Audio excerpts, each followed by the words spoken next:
स्वागत है। हम आपकी विभिन्न जिज्ञासाओं का उत्तर देने के लिए पूरी तरह से सतर्क रहेंगे। आज की इस चर्चा का उद्देश्य ये है कि हम जानें कि इस आत्मज्ञान पाठ्यक्रम के मूल सिद्धांत क्या हैं। याद रखें कि यह एक ऐसा पाठ्यक्रम है जिसमें आप 75 विषय 75 व्याख्यान सीखेंगे, जिनका उद्देश्य हमें हमारी चेतना के जागरण के लिए आवश्यक कदम सिखाना है। अच्छा, लेकिन यह आत्मज्ञान आखिर है क्या? जब हम स्वयं को जानने की बात करते हैं, तो हम अपने दिव्य अस्तित्व के साथ एक होने की बात कर रहे हैं। हम उस उच्चतम चेतना की अवस्था को प्राप्त करने की बात कर रहे हैं, जिसे हम अपने स्वयं के अस्तित्व की अंतरंग आत्म साक्षात्कार कहेंगे। स्वयं को जानने के लिए सबसे पहले हमें यह जानना होगा कि हम किन किन तत्वों से बने हैं, ताकि हम चेतना के जागरण की प्रक्रिया में अपनी प्रारंभिक स्थिति निर्धारित कर सकें और यह भी जान सकें कि हमें कहाँ पहुँचना है। इस विषय को समझने के लिए हम बात करेंगे कि मनुष्य किस प्रकार से बना है। हम मुख्य रूप से 3 भागों से बने हैं। हम एक भौतिक शरीर से बने हैं जिसे हम देख सकते हैं और छू सकते हैं, लेकिन हम यह भौतिक शरीर नहीं हैं। शरीर केवल एक वाहन ही है, सिर्फ इतना ही। किसका वाहन? आत्मा या आत्मा स्पिरिट का वाहन? यह स्पष्ट करना जरूरी है। आत्मा क्या है? आत्मा स्पिरिट क्या है? बहुत लोग इन दोनों को लेकर भ्रमित हो जाते हैं। आइए हम प्रत्येक का अर्थ जानें। आत्मा एक मानसिक ऊर्जा है जो हमारे भीतर होती है। यह मानसिक ऊर्जा, भावनात्मक ऊर्जा, स्वाभाविक इंस्टिंक्टिव ऊर्जा और वही यौन ऊर्जा है। आइए बात करें कि दरअसल हमारी आत्मा की यह मानसिक ऊर्जा वास्तव में वर्तमान में कई दोषों से भरी हुई है। हमारे मन और हमारी भावनाओं में डर है, दुख है, आलस्य की स्थितियां हैं, वासना है, साथ ही चिंता, झिझक, आत्मदया, नाराजगी, चिंता, लालच, घृणा, आक्रोश आदि जैसी अवस्थाएं भी हैं। तो इस पाठ्यक्रम के उद्देश्यों में से एक है इस मानसिक ऊर्जा को उसके भीतर मौजूद सारी बुराई से शुद्ध करना और निर्मल बनाना। इस आत्मा के अलावा हमारे पास एक आध्यात्मिक हिस्सा भी है, अर्थात जिसे हम चेतना, आत्मा या सत्ता या दिव्य सत्ता कहेंगे। इस समय वह आध्यात्मिक हिस्सा हमारे भीतर केवल 3% ऊर्जा के रूप में ही मौजूद है और हमारी शेष बची हुई 97% ऊर्जा मनोवैज्ञानिक दोषों में ही पूरी तरह से फंसी हुई है। और इसी के साथ हम आत्मज्ञान के दूसरे उद्देश्य की ओर धीरे धीरे बढ़ सकते हैं, जो ये है कि उस हमारे भीतर के आध्यात्मिक हिस्से को, जो वर्तमान में केवल 3% है, उसे 100% पूर्ण चेतना में बदलना और वह आत्मा जो वर्तमान में हमारे सभी दोषों का समूह है, शून्य हो जाए, राख में बदल जाए, गायब हो जाए और इस प्रकार हम उसके भीतर छिपी सभी सद्गुणों को पुनः प्राप्त कर सकें। जब हम अपने सभी दोषों को पूरी तरह से समाप्त कर लेंगे और अपनी चेतना को पूरी तरह से विकसित कर लेंगे, तब हम एक ऐसे उच्च चेतना के स्तर तक पहुंचेंगे जिसे हम आत्मा की अंतरंग आत्म साक्षात्कार की अवस्था कहेंगे और अंततः आत्मज्ञान प्राप्त करेंगे। इस लक्ष्य को हम ज्ञान के 4 स्तंभों के अध्ययन के माध्यम से प्राप्त करेंगे। इन चारों ज्ञान के स्तंभों का अध्ययन 75 व्याख्यानों के माध्यम से किया जाएगा। आइए इन स्तंभों में से प्रत्येक के बारे में बात करें। पहला स्तंभ विज्ञान कहलाता है और यह हमें प्रत्यक्ष और ठोस प्रमाण की कुछ विधियाओं सिखाएगा, क्योंकि यह अध्ययन प्रमाण पर आधारित है, न कि केवल विश्वास पर, विशेष रूप से विज्ञान के अध्ययन के संदर्भ में। इस आत्मज्ञान के पाठ्यक्रम में हम जिन सभी विषयों का अध्ययन करेंगे उन्हें परखा जा सकता है और प्रमाण की जो तकनीकें हम सिखाने जा रहे हैं वे निम्नलिखित हैं। यह दोहराना उचित होगा कि व्याख्यानों में हम इन अभ्यासों का एक-एक करके अध्ययन करेंगे। उदाहरण के लिए हम विश्राम के अभ्यास सीखेंगे क्योंकि इस लक्ष्य को प्राप्त करने के लिए आवश्यक है कि हम अपने भौतिक शरीर को, अपने मन को और अपनी भावनाओं को आराम देना सीखें। हम यह भी सीखेंगे कि रोजमर्रा की जिंदगी में, खासकर तनाव के क्षणों में, हम संतुलित और शांत अवस्था में कैसे रह सकते हैं। विश्राम के अलावा हम कुछ एकाग्रता की तकनीकें भी सिखाएंगे। एकाग्रता बहुत महत्वपूर्ण होगी क्योंकि हम यह सीखेंगे कि किसी गतिविधि में केवल एक विचार को कैसे बनाए रखा जा सकता है ताकि हम पूर्ण रूप से वर्तमान क्षण में यहीं और अभी जी सकें और चीजें हमारे लिए बेहतर और कम समय में पूरी हो सकें। इस तरह हम न केवल रोजमर्रा की चीजों में बल्कि आध्यात्मिक विकास में भी अधिक उत्पादक बन जाते हैं। एक और अभ्यास जो हम इस कोर्स में सिखाएंगे वह है एस्ट्रल प्रोजेक्शन, आत्मिक विभाजन। यह एक अभ्यास है जिसमें हम सपनों की दुनिया में सचेत रूप से चलना सीखेंगे। हम में से अधिकांश लोग जब आराम करने के लिए लेटते हैं तो सपने देखते हैं, लेकिन हम उस स्तर पर सचेत रूप से नहीं चल सकते, यानी अपनी इच्छा से सपनों को नियंत्रित नहीं कर सकते। हम बताएंगे कि सचेत एस्ट्रल यात्रा कैसे की जा सकती है या लूसिड ड्रीम, सजग स्वप्न कैसे प्राप्त किया जा सकता है, जैसा कि इसे आमतौर पर जाना जाता है। और इस एस्ट्रल यात्रा के माध्यम से हम बहुत सी चीजों की पुष्टि कर पाएंगे, जैसे कि हम अपने दिव्य स्वरूप से संवाद कर पाएंगे, हम अपनी पिछली जिंदगियों को याद कर पाएंगे, हम अपनी दिव्य माता से बात कर पाएंगे, हम यह जान पाएंगे कि हमारे अस्तित्व का उद्देश्य क्या है। तो ये कुछ अद्भुत होने वाला है। यह अगले सप्ताह की कक्षा है और हम ध्यान की तकनीकें भी सीखेंगे। हम यह भी सीखेंगे कि छठे सातवें आयाम में कैसे प्रवेश करें और उस अवस्था को प्राप्त करें जिसे समाधि या प्रकाशित शून्यता कहते हैं, ताकि आत्मा की दुनिया में प्रवेश हो सके।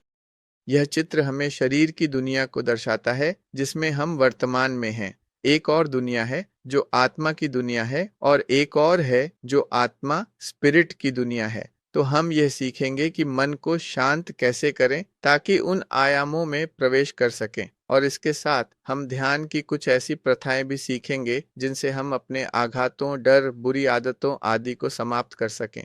और एक और अभ्यास जिसे हम सिखाएंगे वह है कर्म सौदेबाजी, नेगोशिएशन की प्रैक्टिस। यह 13वीं कॉन्फ्रेंस होगी जिसमें हम विस्तार से अध्ययन करेंगे कि कर्म क्या है, धर्म क्या है और कैसे बिना बीमारियों, दुर्भाग्य या संकट के कर्म का भुगतान किया जा सकता है। तो इसके और भी अधिक जागरूक तरीके हैं और इन सभी बातों को हम हर एक कॉन्फ्रेंस में विस्तार से बताएंगे। ये एक छोटा सा परिचय है उन सभी चीजों का जो हम आत्मज्ञान के कोर्स में जानने वाले हैं। अब हम इन 4 स्तंभों में से दूसरे स्तंभ के बारे में बात करने जा रहे हैं। याद रखें कि यह कोर्स ज्ञान के 4 स्तंभों पर आधारित है। अब हम दूसरे स्तंभ के बारे में बात करेंगे। दूसरे स्तंभ को कला, आर्ट कहा जाता है और इसका उद्देश्य यह है कि हम अपनी आध्यात्मिकता को विकसित करना सीखें और जीवन देने का एकमात्र तरीका सेक्स के माध्यम से ही संभव है।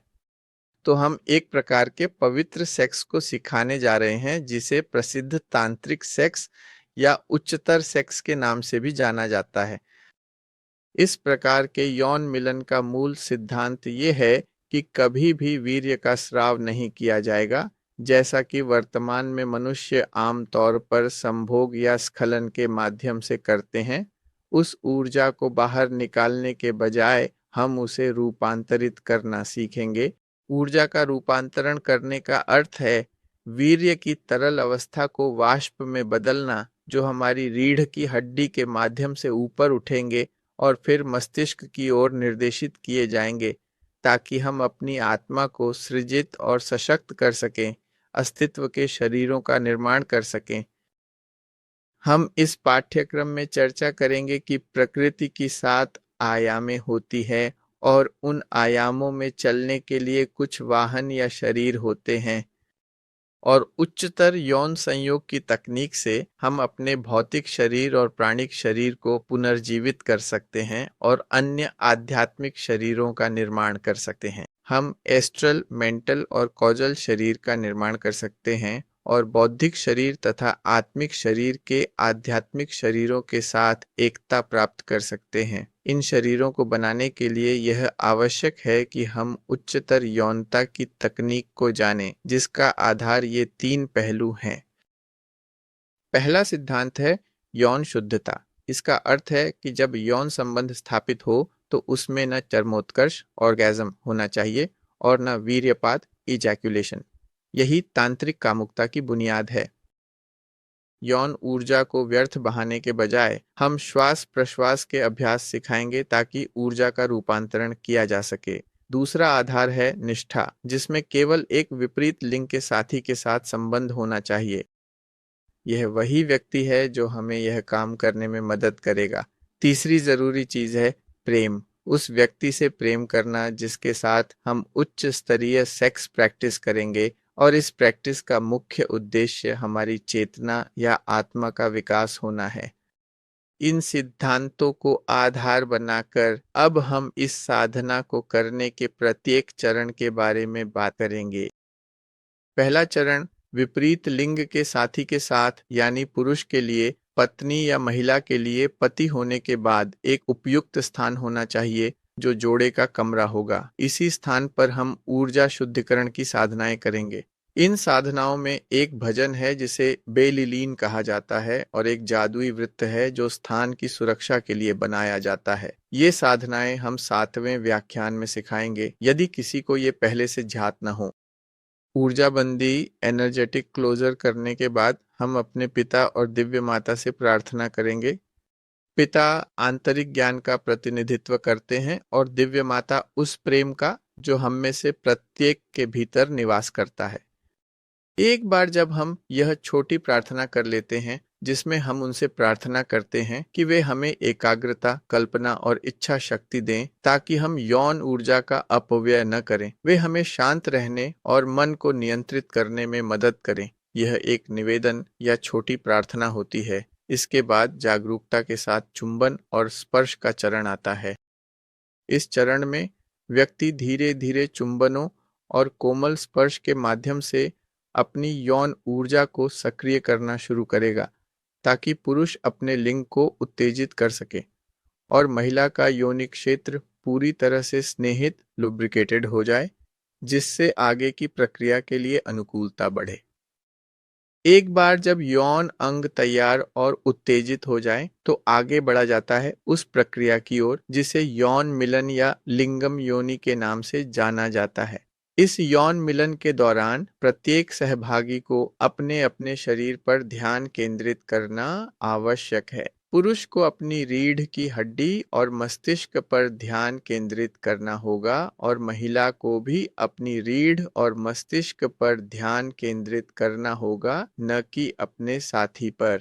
हमें बहुत अधिक एकाग्रता की आवश्यकता होगी, हमें कल्पना शक्ति की आवश्यकता होगी। मैं आपको आगे बताऊंगा कि हमें क्या कल्पना करनी है, और हमें इच्छा शक्ति की भी आवश्यकता होगी। यौन रूपांतरण, ट्रांसम्यूटेशन का आधार श्वास है। इसलिए एक बार जब यौन संबंध स्थापित हो जाए तो हमें सांस लेना शुरू करना चाहिए। नाक के छिद्रों से सांस अंदर लेनी चाहिए। तो हम सांस अंदर लेते हैं।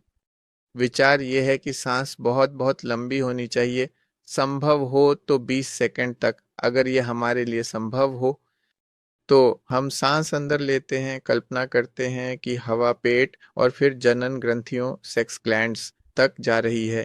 यहीं पर हमें कल्पना करनी होगी। एक बार जब हम कल्पना कर लेते हैं कि हवा हमारी जनन ग्रंथियों तक जा रही है तो हम सांस रोकते हैं, सांस को रोक कर रखते हैं।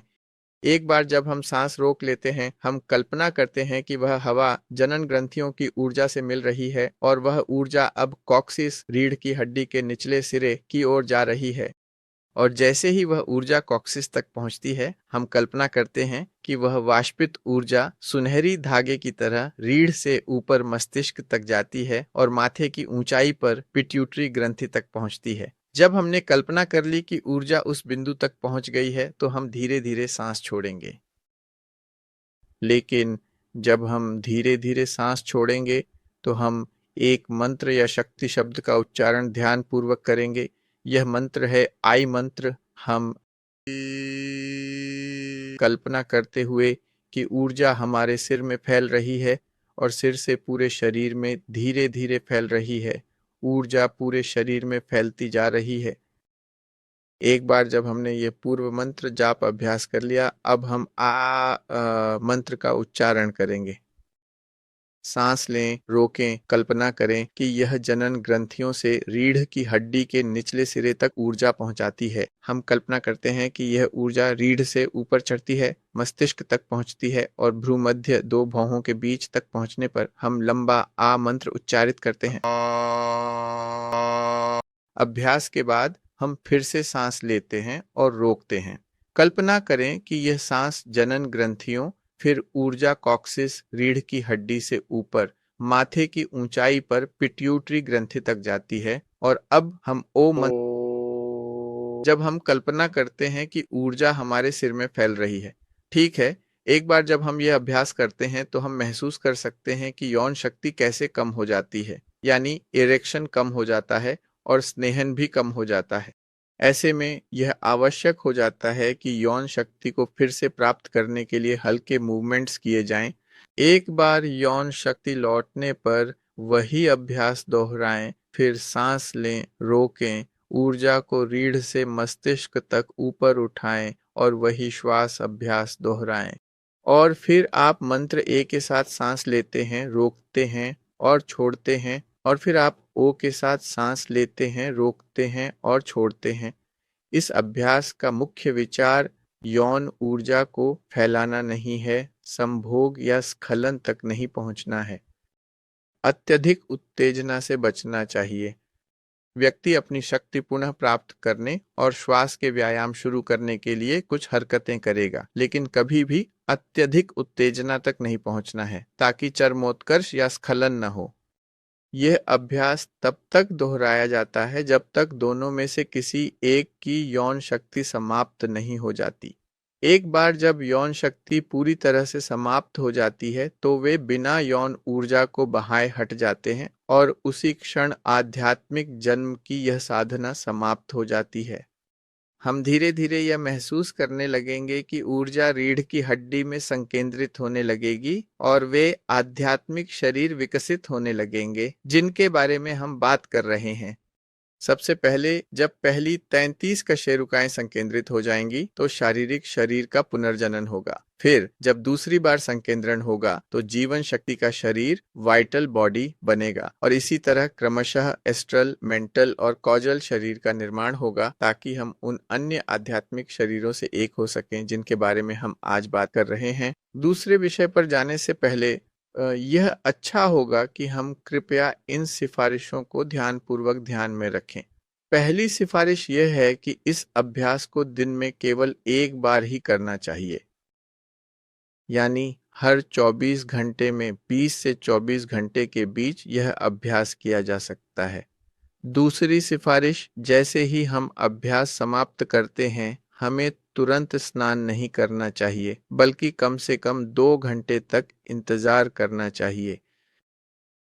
तीसरी सिफारिश यह है कि यह अभ्यास उस समय नहीं किया जा सकता जब महिला मासिक धर्म में हो। ऐसे में मासिक धर्म के 7 दिनों तक इंतजार करना चाहिए।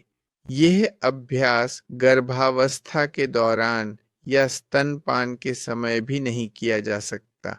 ये इस अभ्यास के लिए सिफारिशें हैं और मैं आपको बताना चाहता हूं कि हम इस अभ्यास को एक और व्याख्यान में, जो व्याख्यान संख्या 10 है, उसमें और भी गहराई से समझेंगे। आज के दिन हम आपको केवल एक छोटा सा परिचय दे रहे हैं कि हम यौन मिलन को किस तरह से सचेत रूप से संभालेंगे। यह आत्मज्ञान, सृजन या स्वयं के ज्ञान का दूसरा स्तंभ है। अब हम इस आत्मज्ञान पाठ्यक्रम के तीसरे स्तंभ के बारे में बात करेंगे। ये तीसरा स्तंभ मनोविज्ञान का स्तंभ है। मनोविज्ञान के इस स्तंभ का उद्देश्य यह है कि हम उन महत्वपूर्ण मनोवैज्ञानिक दोषों या पापों को समाप्त करना सीखें जिनके बारे में हम पहले बात कर रहे थे। याद रखें कि हमारी आत्मा बहुत सारे मनोवैज्ञानिक दोषों से भरी हुई है। इनमें हम आलस्य, अहंकार, ईर्ष्या पाते हैं और इन प्रत्येक दोषों में हमारी चेतना का एक एक प्रतिशत भाग फंसा हुआ है। इसलिए मनोविज्ञान के इस स्तंभ का मुख्य उद्देश्य यह है कि हम इन प्रत्येक मनोवैज्ञानिक दोषों को समाप्त करना सीखें ताकि बाद में कुछ प्रयासों के बाद वह सारी मुक्त हुई ऊर्जा अंततः आध्यात्मिक चेतना में परिवर्तित हो। बहुत सारी गलतियां, दोष आम तौर पर हमारे भीतर ही मानव मशीन के केंद्रों में ही घूमते रहते हैं।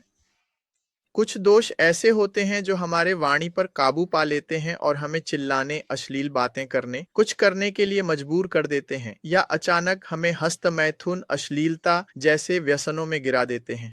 लेकिन हमारे मोटर केंद्र में संचालित होने के अलावा ये वास्तव में हमारे मानसिक केंद्र में भी घूमते हैं। ये हमें चीजें कल्पना करने पर मजबूर करते हैं, हमें चीजें याद दिलाते हैं, हमें बुरी योजनाएं बनाने पर मजबूर करते हैं, जैसे चोरी करना, व्यभिचार करना या झूठ की कल्पना करना। लेकिन ये केवल मन में ही नहीं आते, बल्कि भावनात्मक स्तर पर भी पाए जाते हैं। भावनात्मक स्तर पर हम डर, गुस्सा, जलन, चिंता, अवसाद आदि महसूस करते हैं। और अगर हम ऊर्जा या यौन केंद्र में और नीचे की ओर देखें तो हम पाएंगे कि अक्सर वहां विकृति, नपुंसकता, यौन इच्छा की कमी जैसी चीजें भी चलती रहती हैं, जो कि एक दोष भी हो सकता है। खैर, बहुत सारे मनोवैज्ञानिक दोष होते हैं और हमें सीखना है कि इन सभी गलतियों में से हर एक को समाप्त करना है, क्योंकि जैसा कि मैं बता रहा था, हर दोष में हमारी चेतना का 1% फंसा होता है। अब हम दोषों को कैसे समाप्त करेंगे? तो चलिए आइए इसे चरण दर चरण समझाते हैं। किसी भी दोष को समाप्त करने का पहला कदम है कि व्यक्ति खुद बदलना चाहे, अपनी चेतना मुक्त करना चाहे। इसके लिए जरूरी है कि व्यक्ति खुद से समय समय पर आत्मनिरीक्षण करना शुरू करे। आत्मनिरीक्षण में हमें वास्तव में क्या देखना है, हमें उसे थोड़ा और विस्तार से उन द्वारों को देखना है जिनसे मनोवैज्ञानिक दोष प्रकट होते हैं। ये द्वार हैं विचार का द्वार, मन का द्वार, भावनात्मक पक्ष का द्वार और यौन पक्ष का द्वार। प्रत्येक द्वार महत्वपूर्ण है। इसलिए हमें अपने विचारों, अपनी भावनाओं, अपनी इच्छाओं और जो कुछ भी यौन केंद्र में प्रकट होता है उस पर ध्यान देना होगा। यही आत्मनिरीक्षण है, सजग रहना। जब हम इस आत्मनिरीक्षण की प्रक्रिया में होते हैं तो अक्सर एक समय ऐसा आएगा जब हम शायद अंततः कुछ खोज लेंगे। आइए एक उदाहरण लेते हैं। मान लीजिए कि सुबह हम जल्दी उठते हैं, हम आत्मनिरीक्षण करना शुरू करते हैं, अपने मन में विचारों की गहराई में जाते हैं और बिना सजी हुई बिस्तर को ध्यान से देखते हैं तो खुद को भी उसी स्थिति में पाते हैं जैसे बिस्तर अभी सजा नहीं गया है। भावनात्मक पक्ष में हमें आलस्य महसूस होता है। अगर हम खुद को देखते रहते हैं तो हमारे मन में एक विचार आता है, अभी बाद में बिस्तर ठीक कर लूंगा। और स्वाभाविक यौन पक्ष में यह क्रिया प्रकट होती है कि बिस्तर को बिना ठीक किए छोड़ देते हैं और चीजों को अधूरा छोड़ देते हैं। अगर हम आत्मनिरीक्षण में हैं तो विचार यह है कि हम अपने हर एक छोटे बड़े दोष का मूल्यांकन करना शुरू करें। यह गहराई से विश्लेषण करें कि जो भावना मैं महसूस कर रहा हूं, क्या वह सच में मेरी अंतरात्मा है। तो अगर मैं विश्लेषण करता हूं तो मैं इस निष्कर्ष पर पहुंचूंगा कि वह भावना मेरी अंतरात्मा नहीं है, बल्कि वह आलस्य का दोष है। अगर मैं आत्मनिरीक्षण में बना रहता हूं और वह विचार जो मुझे कहता है अभी ठीक कर लूंगा, अभी बिस्तर ठीक कर दूंगा, तो अगर मैं उस विचार का मूल्यांकन करता हूं तो मुझे एहसास होगा कि वह विचार भी मेरी अंतरात्मा नहीं है, वह दोष है जिसे टालना पसंद है। और अगर मैं उस इच्छा को देखता हूं कि मैं चला जाऊं, तो मुझे पता चलेगा कि यह उपेक्षा का दोष है। तो दूसरा कदम यह है कि जो भी दोष मैं देखूं, चाहे वह भावनात्मक हो, मानसिक हो या यौन पक्ष में हो, उसका मूल्यांकन किया जाए, उसका विश्लेषण किया जाए, जब तक कि हम यह न समझ लें कि वह गलत है, वह हमारी चेतना के जागरण के लिए उपयोगी नहीं है। एक बार जब हम यह निष्कर्ष निकाल लेते हैं कि वह विचार या वह भावना गलत है, तो इसके बाद हम तीसरे कदम पर जाएंगे। तीसरा कदम है एक प्रार्थना करना। मानसिक रूप से हम कहेंगे, हे दिव्य माता, कृपया इस दोष को मुझसे दूर कर दो, मेरी सहायता करो, कृपया। तो हमारी प्रिय दिव्य माता और करुणामयी, जो हमारे भीतर प्रेम की शक्ति है, उस दोष को पूरी तरह से समाप्त कर देंगी जिसे हमने देखा है। मैं जो उदाहरण आपको आलस्य के संबंध में दे रहा हूँ, जैसे ही हमें आलस्य की भावना महसूस होती है, हम सचेत हो जाते हैं। नहीं, यह आलस्य मेरे अस्तित्व का हिस्सा नहीं है। हम प्रार्थना करते हैं, दिव्य माता, इस भावना को मुझसे दूर कर दो। टाल मटोल करने वाला विचार, दिव्य माता, इस विचार को मुझसे दूर कर दो जो मुझे टालने के लिए कह रहा है। और क्रिया, दिव्य माता, इस प्रभाव को मुझसे समाप्त कर दो जो बिस्तर नहीं बनाना चाहता। जब हम दोषों को समाप्त कर देते हैं तो चेतना मुक्त हो जाती है। इस मामले में हम आलस्य के उस गुण का 1% मुक्त कर देते हैं जिसे परिश्रम कहा जाता है। अगर हम यह अभ्यास करना शुरू करें तो हमें एहसास होगा कि रोजमर्रा की जिंदगी में कई दोष उभरते हैं। उदाहरण के लिए लोभ। किसी खास समय पर जब हम आत्मनिरीक्षण में होते हैं और हमें कोई पैसा नहीं मिलता, तो हम लोभ के कारण दुख महसूस कर सकते हैं। कभी-कभी हमें यह दुख इसलिए होता है क्योंकि वह पैसा हमारे पास नहीं आया। हम सोचते हैं कि हम असफल हैं और रोना चाहते हैं, लेकिन अगर हम यह अभ्यास करें, आत्मनिरीक्षण करें, उस भावना को महसूस करें और समझें कि यह लोभ है, फिर हम प्रार्थना करते हैं, दिव्य माता, इस दोष को मुझसे दूर कर दो। वह विचार जो मुझे कहता है, मैं किसी काम का नहीं हूँ, मैं खुद को आंकता हूँ, ये जो मैं सोच रहा हूँ, यह आत्मपीड़न है, यह मेरे किसी काम का नहीं है। दिव्य माता, इस विचार को मुझसे दूर कर दो। ये रोने की इच्छा, मैं खुद को आंकता हूँ, नहीं, ये कमजोरी है, ये मेरे किसी काम का नहीं है। दिव्य माता, इस प्रभाव को मुझसे दूर कर दो। अगर हम अपने दैनिक जीवन में यह अभ्यास करना शुरू कर दें, तो हम देखेंगे कि हमारे मनोवैज्ञानिक दोष कैसे धीरे-धीरे समाप्त होने लगते हैं और हम अपनी चेतना को मुक्त करना शुरू कर देते हैं, जब तक कि वह क्षण या समय न आ जाए जब हम सोरोपासेट चेतना का जागरण और मुक्ति प्राप्त कर लें। यह एक बहुत ही महत्वपूर्ण स्तंभ है। इसमें कई अभ्यास होंगे जिनमें हम विस्तार से यह सिखाएंगे कि अहंकार को कैसे समाप्त किया जा सकता है। उदाहरण के लिए कुछ व्याख्यान होंगे जिनमें हम बात करेंगे कि नशे की लत, शराब की लत को कैसे समाप्त किया जाए, व्यक्तित्व के दोषों को कैसे दूर किया जाए, वासना के दोषों को कैसे समाप्त किया जाए, कट्टरता के दोषों, मिथोमेनिया के दोषों को कैसे समाप्त किया जाए, पीड़ा के दोषों को कैसे समाप्त किया जाए, हमारे भीतर मौजूद विभिन्न लगावों पर कैसे काम किया जाए और रंजिशों को कैसे समाप्त किया जाए। खैर, इस आत्मज्ञान के कोर्स में ऐसी प्रैक्टिकली होंगी जहां हम सिखाएंगे कि क्षमा करना कैसे सीखा जाए, भावनात्मक पक्ष को कैसे नियंत्रित किया जाए, और यह सब मनोविज्ञान के स्तंभ का हिस्सा है। अंत बढ़ते हुए हम 4 स्तंभों में अंतिम स्तंभ के बारे में बात करेंगे, जो है रहस्यवाद या मानवता के लिए बलिदान का स्तंभ।